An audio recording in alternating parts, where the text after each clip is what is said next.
morning 11th class students. Today we will do some other laws. Yesterday we did on Friday we did the laws, that is Boyle's law, Charles law. So again I will do a recap of that. Boyle's law is the law that tells us that at constant temperature for a fixed amount of the gas, pressure is directly proportional to 1 upon V, or pressure is inversely proportional to volume. Okay, and according to Charles law, if suppose we take pressure constant, and for a fixed amount of the gas, volume is directly proportional to temperature. It means if we increase the temperature, volume will increase. I have given you day-to-day life examples, so I think both these laws are very clear to you. Today we will do another law that is known as Gay-Lussac's law. Law number 3, Gay-Lussac's law, that is between pressure and temperature relationship. It states that at constant volume, pressure of a fixed amount of a gas varies directly with temperature. What does it mean? It means if suppose we are keeping volume constant. Volume constant means suppose we are having a steel container which is having volume constant. Okay, so here we are having gas molecules and the pressure is suppose P1 and temperature is T1. If suppose I increase temperature T2, it means T2 is greater than T1, then what will be the status of P2? Naturally, what will happen? Very much clear to you.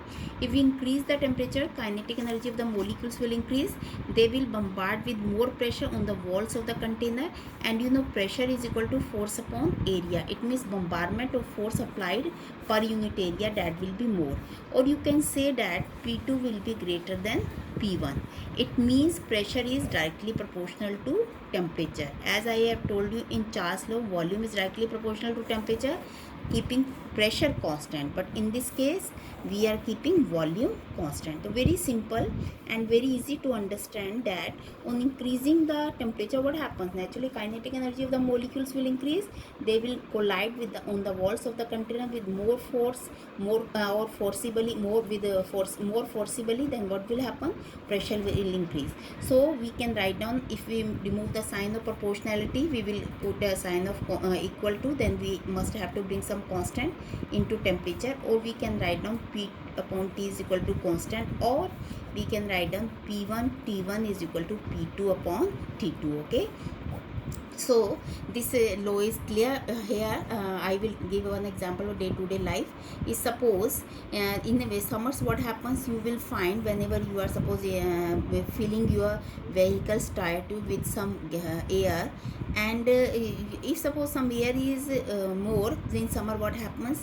The air due to the increase in the temperature, what happens? Pressure increases on the walls of the tire tube, and sometimes tire tube may burst, because on increasing the temperature in summer, what happens? Pressure will increase, and if the pressure will increase, then they will create air will collide, or air will exert more pressure on the walls of the tire tube, so tire tube can burst. Okay, so this is, and in the winters you will find, even though the same amount of air you have get filled in your tire tube, but you will find that it shows lesser pressure because temperature is lower. Okay, so you can just observe this very important observation. You observe this phenomenon while filling your tire tube with air. Okay, now come at another law. Another law is Avogadro's law. It says that equal volumes of all gases under the same conditions of temperature and pressure contain equal number of molecules. It means suppose we are having 2 container or 3 container of equal size, exactly equal size, V volume, V volume, V volume. Temperature is also same, pressure is also same. So what will happen?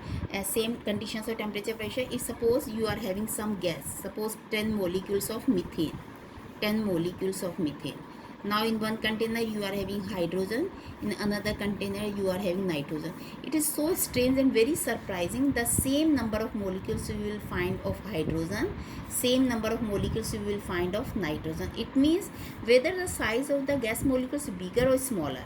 If suppose we are having equal volume, same condition, temperature, pressure, we are having equal number of molecules of all the gases. So this is Avogadro's law.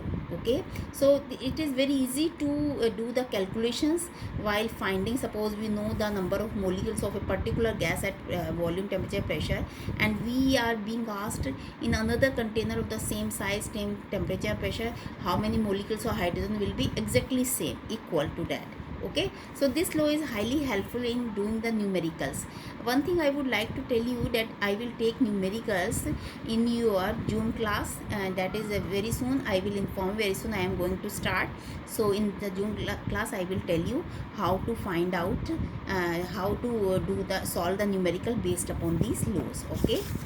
Now next is combined gas law or ideal gas equation. Suppose there is a gas, temperature is P1, pressure is V1, temperature is T1, and if suppose we are keeping temperature constant, so what will happen? Temperature constant, pressure is P1, volume suppose Vx, and temperature is T1. Temperature is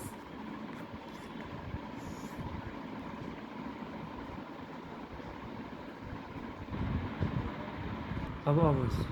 here suppose a gas that is having pressure P1, V1 and T1, and at Boyle's law, if we are keeping temperature constant, pressure changes from P1 to P2, volume V1 changes to Vx, and T1 remains same. This I have told you, temperature constant. Now we are keeping pressure constant of Charles law.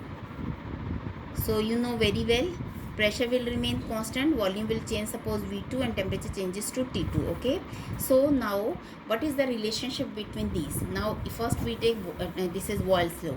So P1 V1 is equal to P2 Vx, or Vx is equal to what? P1 V1 upon P2.